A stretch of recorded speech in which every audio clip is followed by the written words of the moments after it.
Lagpas kalahating taon na halos, siguro mga 7, 8 months na tayo po'y karamihan na naka-quarantine. Medyo limited po ang ating mga galaw. At for some, medyo malungkot po dahil maraming mga sports tournaments ang hindi pa talaga umaayuda. Ika nga. At marami po mga sports facilities na magpasa hanggang ngayon ay sarado pa rin. Pero kagandahan naman ay natututo po ang ating mga kababayan na gumawa ng mga bagay para mapanatili ang ating kalusugan. Merong iba on their own ay nagsasagawa ng mga programa at mga online training programs. Nakikita po natin yan sa mga webinars, mga Zoom events. At ang nakakatuwa, iba naman nakakaisip ng mga training program na hindi kailangan ng masyadong gastusin. Isa na dyan ay itong nung una, libangan. Yung tinatawag na jump rope. Ngayon, maniwala kayo't hindi, isa na po siyang naitaguyod na sports dito po sa ating bansa. At para po sa karagdagang detalye, sa usapin na yan, makakasama po natin ngayong hapon si Philippine Jump Rope Association President Noel Agra at Vice President IJ Delarmente. Magandang araw sa inyo. Unahin ko muna si IJ. Magandang hapon sa iyo. Magandang hapon din po sa inyo, sir, at sa ating mga tagapanood ngayong araw. At kay Mr. President Noel, magandang hapon sa iyo. Magandang hapon sa inyo. Thank you po sa invitation sa interview for today. Yes, Noel, ikaw na siguro muna unahin ko, with all due respect, hindi ko naman sinasabi na minamaliit ang inyong sport na ngayon nga, formally kinilala na isang legitimate sport.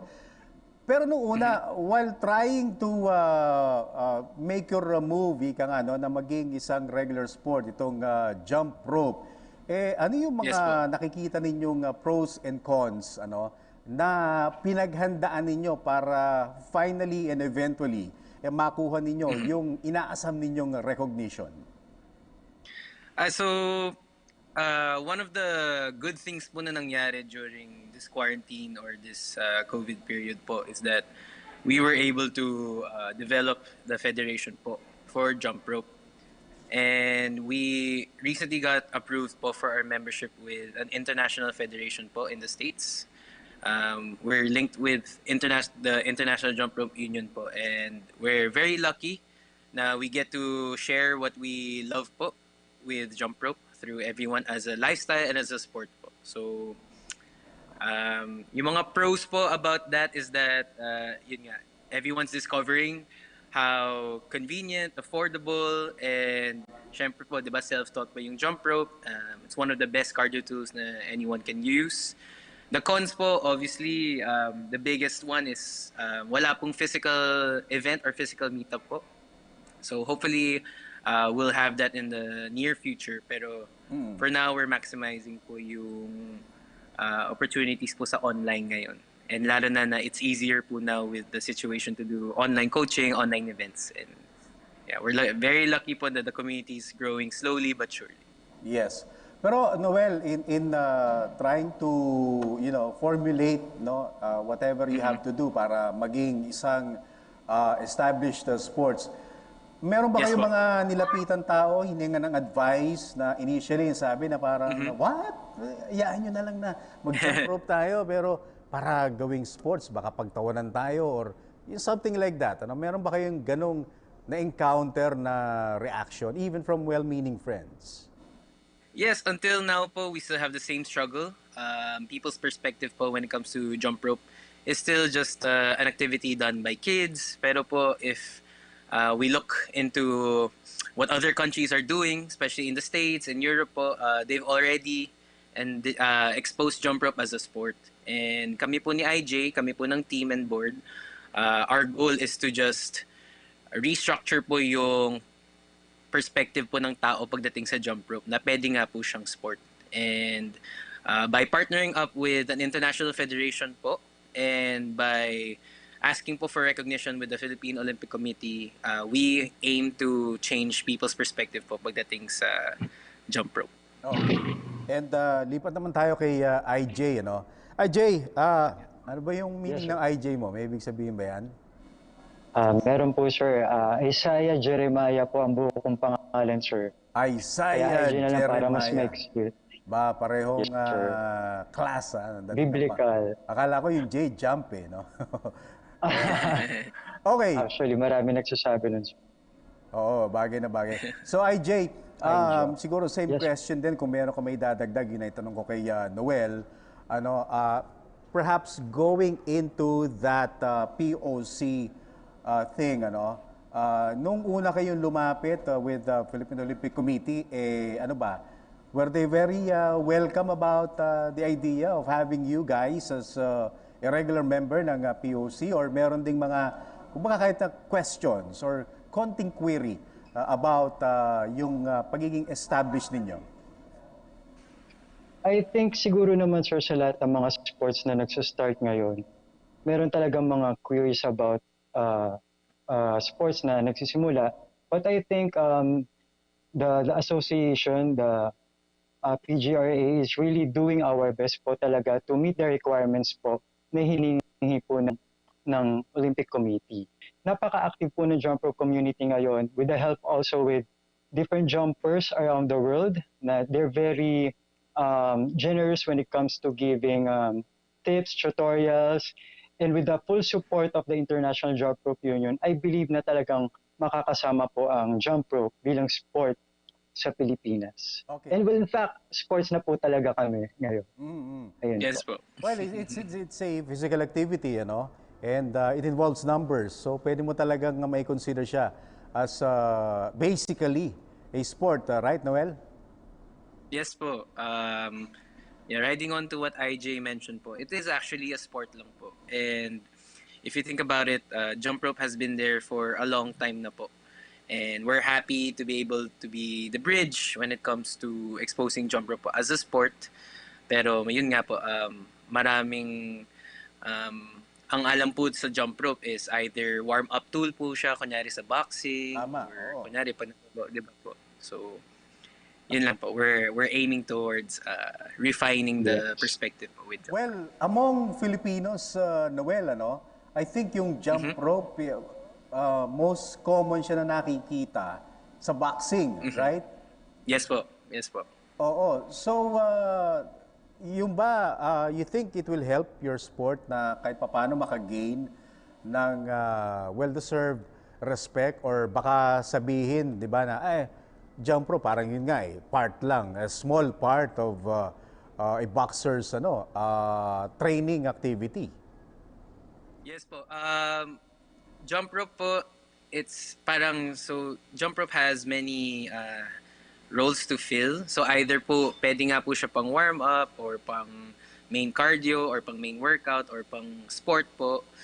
With boxers po kasi they realize, they know po how foundational po ang jump rope skills po nila pagdating sa rhythm, sa coordination, sa overall athleticism. And if everyone checks out the video po kunyari in YouTube about the jump rope competitions, there are different formats as well.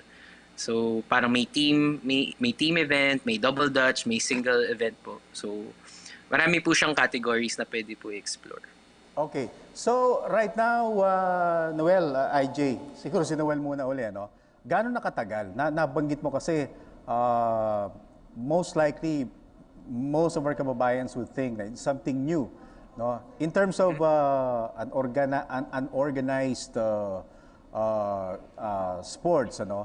Pero nabanggit mo, matagal na yung jump rope. Ano kayo? Matagal na as a community, or matagal na rin as a sport talaga? I mean, jump rope po as a sport, matagal na po sa ibang bansa. Sa atin po, super bago pa lang po. Pero marami po through our community na matagal na po nagjo-jump rope. Kunyari po si IJ here po is one of the best examples. Super galing po ni IJ. Mga ilang years na po siya nagjo-jump rope, and pang competition level po siya. Ganun ba? And yun nga po yung goal namin is makahanap po kami ng mga bata tsaka ng mga adults that can represent the country para po mapadala po natin sila sa iba-ibang bansa mag-compete. Kasi marami na rin pong ibang Asian countries na na-expose na rin po jump rope as a sport. Okay, so IG, gaano nakatagal yung yung grupo na to, yung perhaps yung International Federation ng jump sports, and if ever, ano na yung mga events na na-stage ng Jump Rope Federation worldwide? I'm not exactly sure, sir, about the international, but I believe nag-start na to mga 60s, nandito na po sila, 70s. But just like Noel said, kami po, yung federation is, ngayon pa lang siya nag-start. And if I just may add po dun sa sinabi ni Noel about the skills in jump rope, marami po kasi siyang disciplines ang jump rope. And just like now, just to mention na usong-uso ngayon po is yung wraps sa mga jumpers, na this discipline is like irarap mo yung lubid sa katawan mo na hindi mapupulupot, and it's really good to look at. That's why I always say this to people na yung jump rope po, napakaganda niya because we can all be coming and learning from different skill levels, but we can all be amazing and excellent at the same time. So may mga jumpers po kami rito na sobrang husay sa footwork, sobrang husay sa multiple unders, sobrang husay sa rope manipulations, and hindi lang po siya actually sa boxing, nakita, and even sa gymnast, nagkaroon na rin po siya nag-start din po siya sa gymnast. Meron po silang mga routines, mga disciplines na na-incorporate po sa jump rope. So hindi lang po siya sa boxing, but even sa other activities, sobrang versatile po ng jump rope. Okay, and I think I have to agree with IJ, because for someone like me na nagko-cover ng sports regularly, while nakikita natin usually yung jump rope sa boxing, actually maraming sports, ginagamit nila yan either for warm-ups or for para medyo mag-die down yung matinding physical activity nila. Tama ba yun, Noel? Yes, like IJ mentioned po, very versatile po talaga yung jump rope. Ako po, I've been coaching jump rope and changing it po to changing the perspective po as a tool na you can use po for your main workouts. So maganda po to really involve like body weight exercises, tsaka involving jump rope po, parang Tabata format. And pwede po siya as a warm-up, pwede po siya as a cool down, pwede rin po siya as a main workout, or maganda rin po, masaya rin po talaga mag-practice ng mga iba-ibang footwork, tsaka multiple under, tsaka handwork, kasi ang dami pong pwedeng matutunan. So parang hindi po talaga magsasawa.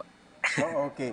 And while sabi mo nga, Noel, dito ini-introduce pa natin sa ating mga kababayan, yung bang International Federation natin, shall we say, na all over the world talagang na-embrace na sila ng sporting community, both sa mga followers and sa mga regular sports fans?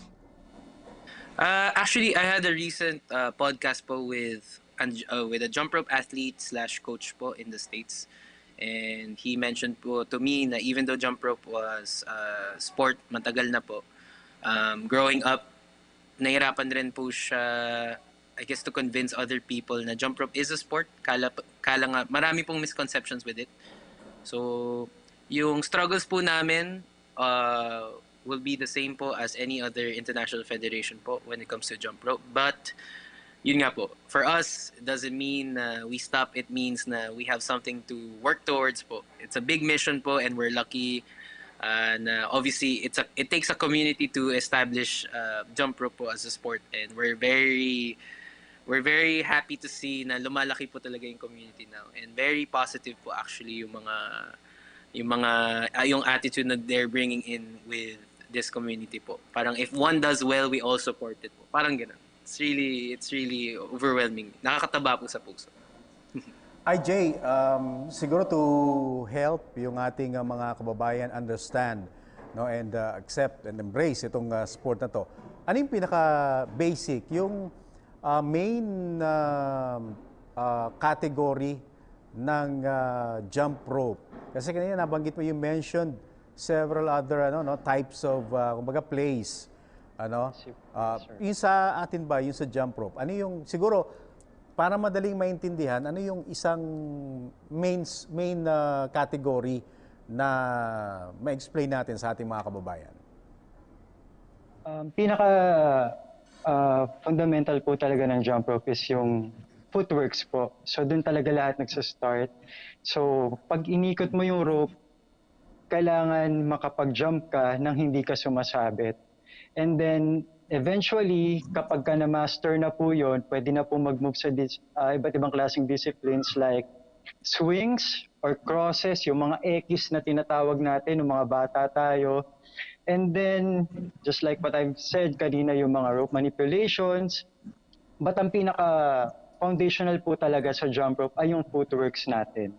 Okay. Kasi once ma-master na po natin ang footworks, mas madali na po tayo makaka-advance sa ibang skills. Ano sabi mo? Footworks, ano? Yung main discipline Footworks, natin. So, paano Yes. ito? Kasi pagkakaintindi ng ating mga kababayan is that, okay, nakatayo ka, hawak mo yung rope, ano? Tapos, sige, swing mo na siya. So, ano yun? Is it a matter of yung scoring niya is number of jumps or may oras ba? Paano ba? Siguro si Noel, pasagutin natin. Adding on to what IJ said po, kunyari, double unders, so, or triple unders. So with double unders po, the rule is to let the rope travel under your feet twice with one jump. Yes po, yes po. And then triple under, Thrice. triple under. So yes po, ang rule po or competition standards po with the double under or triple under is how many reps can you perform nang hindi po sumasabit yung rope sa paa nyo. Pwede rin po ma-measure with the reps and the time base. Kasi kunyari sabay po nag 100 double unders, I mean, na unbroken, yun po yung term eh. Unbroken means hindi po nagkakamali. Siyempre, doon po sa time i-measure. Pero yun, paramihan po ng reps basically. And si IJ po, for example, may tinuturo po siyang bata po na nakapag 400 double unders po. Sobrang galing po. 400 double unders, okay? Yes po, yes po. Tapos, gaano katagal inabot halos yun? IJ. IJ, 4 minutes, sir. 4 minutes. 4 minutes. 4 minutes inabot. So basically, for Intense as po long na as 4 nakakatalon ka, tuloy-tuloy Yes, yan. sir. Walang maximum time Yes. limit or walang time Yes limit. po, Opo. yes. Yes po. Yung And anyone who's stamina and familiar endurance po. Yes po. Okay. Kasi nakakapagod po talaga. Ang parati po namin sinasabi is, ang 10 minutes po of jump rope is equivalent to 30 minutes of jogging po pagdating sa pag-burn ng calories or sa pag-warm up. So, 4 minutes po of a high-intensity jump rope skill po na tuloy-tuloy, na unbroken. Sobrang hirap po. Sobrang hirap po to achieve. Yes. Okay, pero yung basic pa rin yung footwork, yung single under lang, kumbaga. Tama ba yun, IJ? Yes po. Yes, sir. Yes, Alright. sir. And ikaw, IJ, anong expertise mo? Anong discipline na gamay mo? Ako po, sa ngayon is the rope manipulation, wherein nagko-cross po ako sa iba't ibang parte ng katawan, and then I also try to release the rope habang nagja-jump, and then sasaluhin ko siya nang hindi sumasabit yung lubid. And I also do multiple unders din po, just like Noel mentioned. So far, yun po yung mga pinakagusto kong discipline sa jump rope. Alright. And may mga records ba na nagawa na itong jump rope? Actually, yes po. We just came up recently po with a double under leaderboard.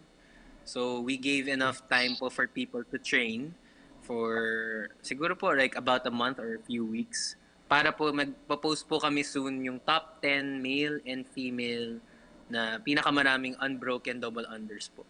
And 'di ba tama IJ, there was one participant po who was able to do 740 double unbroken double unders. 740, and gaano katagal yun? Yung kanina, Yes. yung sabi mo yung bata, 400. Ito, 740. Gaano katagal inabot Yes, yun? siguro po around 7 to 8 minutes po. 7 Pero to 8 minutes. Oh, okay. It sounds easy, no? Pero for you to do that, kasi once na Yes. ma-miss mo, wala na, tapos na yun. Yes po. Yes. And yung mental and physical concentration na kailangan po to achieve that number po, especially for those who are familiar with jumping rope. Parang double under in itself is a hard skill to learn. And to perform that unbroken and then 740 reps po na tuloy-tuloy, na non-stop, na magkakaroon ka po ng physical and mental fatigue. It sounds easy, but it's really not po. You know, the mental aspect, ano, Noel, IJ, I think very crucial yan. Ano? Because ako, I remember, noong una ako nagsisimula ng jump rope, ano pa ako nun eh, yung talong babae, ano ba, yung isahang paa, di ba? Eh, siyempre, pag medyo macho na, yung dalawang paa na, di ba? Pero ako, tagal ko eh, puro ganun eh, oh. Ganun lang yung talong ko. So, it was tough for me na gustong-gusto ko makuha yung dalawang paa kasi nakakaya pag ganun-ganun eh. Totoo ba yun, Noel? Actually, yun po talaga about jump rope, ka marami po siyang mental benefits as well. Like we mentioned earlier po, nakaka-develop po talaga siya ng rhythm and coordination. So, it doesn't really matter how you start po. Like you said, yung dalawang paa, tapos bounce. Yun po yung maganda sa jump rope eh. Like, whether you have rhythm or coordination, lahat po tayo may potential to refine it po talaga. So, ako po, like, I was a fat kid growing up. I played tennis po, pero I wish I took it more seriously po. Pero later on na lang po in life ko na enjoy yung fitness. And Are there any types of ropes na ginagamit? Meron bang standard rope na ginagamit tayo or it's up to you kung ano gusto mong dalhin? Noel? Actually, marami po. Ako po personally, I like yung weighted ropes po, yung mabigat. Kasi ang ganda po ng development na nakuha ko from not just my core, not just from my other muscles, na legs na most people think yun lang po na-develop ng jump rope. Pati po sa shoulders, sa chest, sa back. Especially when you do crosses po. Parang yung rear delts, yung middle delts, yung chest po na-activate. And si IJ po uses beaded ropes. Super perfect po for yung mga rope manipulations po. Freestyle. Super ganda po tingnan ni IJ mag-jump rope. Kala mo po nanonood po kayo ng show. Pero yung standard na ginagamit sa mga tournaments, meron ba tayong ganon? Pwede. Sa mga tournaments, sure, ang kadalasang ginagamit is the beaded ropes. Beaded? And also yung licorice, yes sir. And actually, isa siya sa mga magandang jump rope, especially pag nagsa-start pa lang po, because mas heavier siya compared sa mga licorice type na which is designed for speed. But also to add na kanya-kanyang preference po ang jump rope. And just like kay Noel, he uses a heavier rope. I think 1 pound rope yung gamit niya. And maganda rin po yung benefits nun. But for the competition, it's the beaded, licorice, and also the thin wire for speed and multiple unders po for the competition. Okay, and Noel, IJ, mag-break lang tayo sandali Meron pa ako mga ilang questions na gustong ipato sa inyo. But for the meantime, break muna tayo. Magbabalik ang inyong paboritong PTV Sports. Nagbabalik ang inyong paboritong PTV Sports. Kasama pa rin po natin sina Noel Agra at IJ Delarmente, mga kasama po natin sa Philippine Jump Rope Association. Kailan lang nagtapos yung Southeast Asian Games, maraming mga sports ang nag-attempt to be part of the SEA Games. Tayo ba umabot sa point na we tried to be part and be included dun sa biennial meet sa SEA Games? As far as SEA Games po, that's one of our big goals as well, is to hopefully have different countries compete against each other. And malaki po tiwala namin sa mga Pinoy pagdating sa jump rope po. Ang dami pong hidden gems diyan, and ang laki po talaga ng potential natin. And alam niyo naman po, pag Pinoy, pag gusto po talaga, sisikap po talaga and gagawin po lahat ng kaya para maging magaling. And sobrang effortless po. Hindi po namin kailangan push anyone to do better. They just do it themselves. And nakakatuwa po talaga tingnan. Alright, and IJ, ano yung level natin, yung skill ng mga Pilipino pagdating sa jump rope? If we can compare worldwide, kumbaga sa boxing, ano tayo dyan pang-Olympics tayo dyan, no? Hindi mahirap para makapasok tayo ng Olympics. Kumbaga sa basketball, hirap tayo sa Asian, kayang-kaya yung Southeast Asia. Tayo ba, anong level ba tayo sa sa world of jump rope? Since ngayon po nagsa-start pa lang po tayo, of course, marami pa pong kailangang i-develop. Na nasa intermediate level pa rin po tayo sa ngayon. But I believe with the talents and skills po ng ating jumpers, kasi ako po personally, may mga bata po akong tinuturuan and they're very persistent, they're very disciplined. In a matter of 4 months, grabe na po yung skills, yung level na nakukuha nila, yung difficulty ng level ng tricks na ginagawa nila. And I believe na mga 2 to 3 years, nakikita ko po ang team ng Pilipinas na talagang lumalaban na internationally pagdating sa jump rope.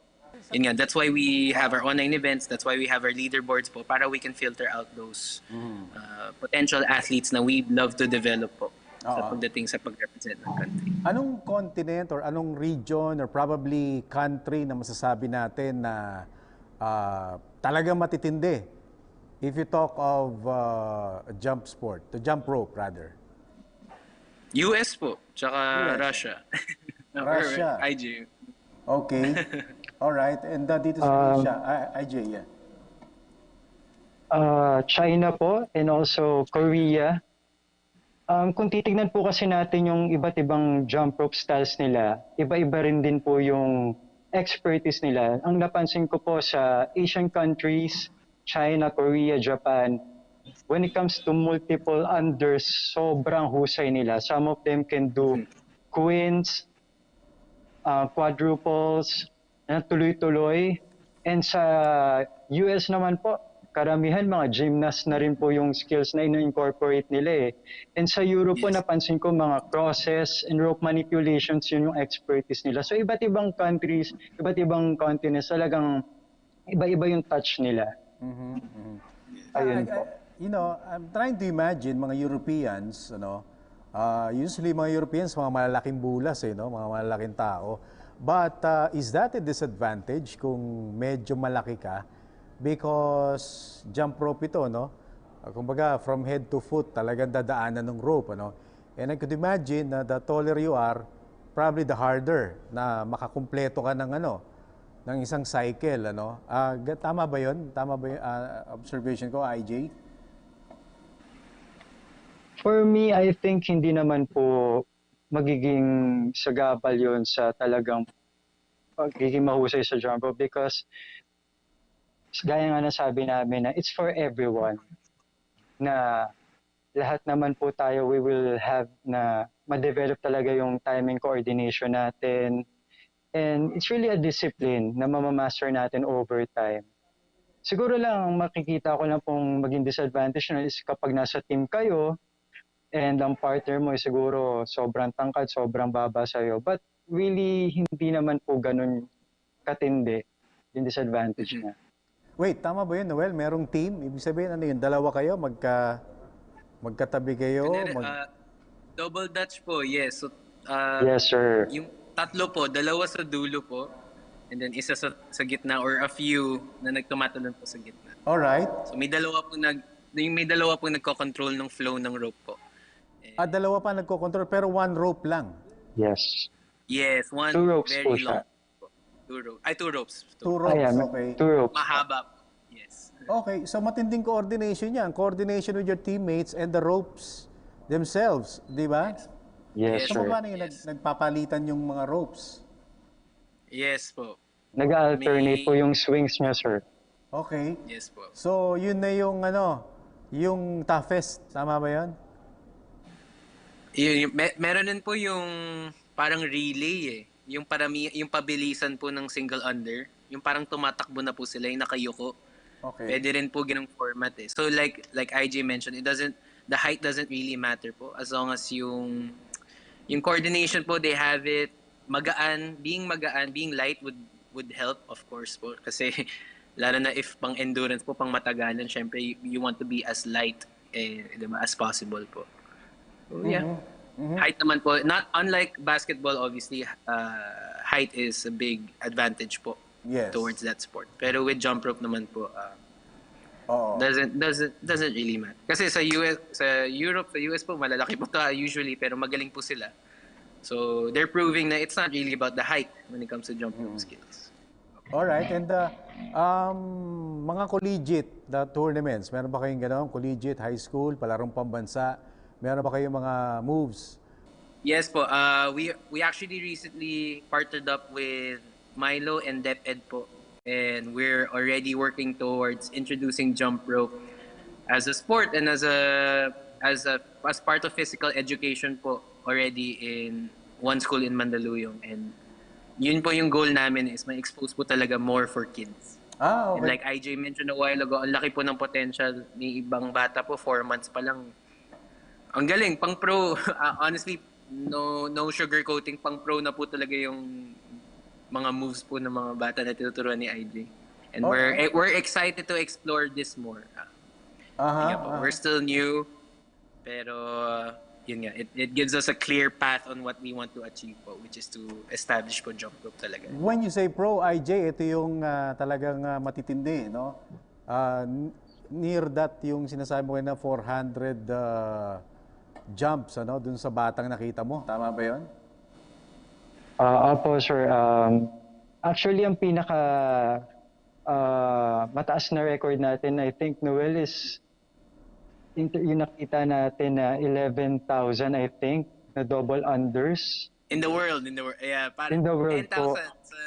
sa Guinness. 10,000 Medyo, sa Guinness. 10,000. Dire-diretso yun. Uninterrupted. Dire-diretso. Walang miss. Yes. 11,000. Imagine nyo po yung yung discipline po na Right. kailangan to get there. And apparently, Noel, it helped you a lot, ano, na may quarantine. Balita ko parang mas dumami yung mga nag-signify ng intention to join your association. Yes po. Yung struggle po namin ni IJ before forming the federation po was, yun nga po, like the questions earlier about regarding yung perspective towards jump rope. And now po, naging effortless po yung pag-expose po ng jump rope kasi everyone's stuck at home, but everyone's looking ways or finding ways to be healthier. And through everyone's research, na-discover po nila jump rope. Sobrang affordable, sobrang convenient. Kaya nyo lang po gawin in one spot as long as flat po yung floor, tapos hindi po matatamaan yung jump rope sa ceiling. Yun po, nakakatuwa po, ang dami. Ang ganda po ng organic reach na kuha po na from jump rope, for the jump rope community. So, how important would that be para tayo naman, yung Philippine Jump Rope Association, ay makakuha ng POC recognition? It's very important po, pero more for the sport aspect po of jump rope, on what we're trying to achieve sa federation po. And malaking tulong po yung membership po namin to be recognized with an international federation. And hintay lang po namin si POC i-review po, and whenever they decide na maging sport ko po kami, tayo or not, we're just silently waiting po. Pero for now, we're just gonna focus on what we can do, focusing on promoting jump rope po through online, social media, and also having school visits po, promoting jump rope as part of physical education for kids. And then marami rin po kaming plans na magkaroon po ng online competition soon.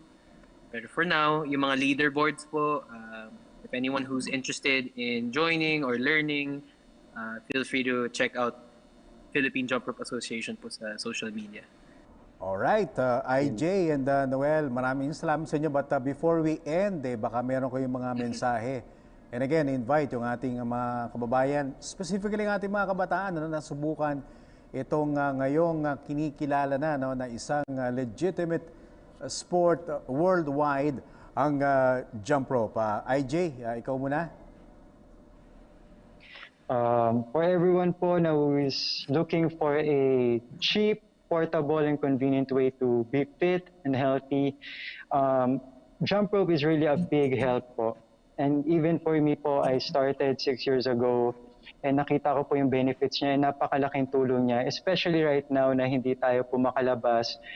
And the PGRA would be a big help po pagka gusto niyo pong ma-develop pa yung level ninyo. You can just visit us sa Instagram. Also, we have YouTube channel and even sa aming pong Facebook account. You can visit us, jump_PGRA po. All right, thank you very much, IJ and Noel.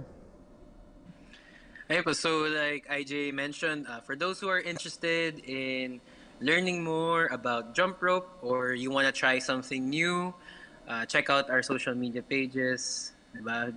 Jump.org_PGRA. And really, it's been life-changing for IJ and I and for a lot of people. So kami ni IJ, personally, we lost a lot of weight, body fat because of it. And if it's something that you're interested, why not? Why not try it? It's super affordable, super convenient. So we're just happy to see that everyone is focusing more on being healthier. And jump rope is definitely one of the best, in our opinions, one of the best things to live a healthier lifestyle.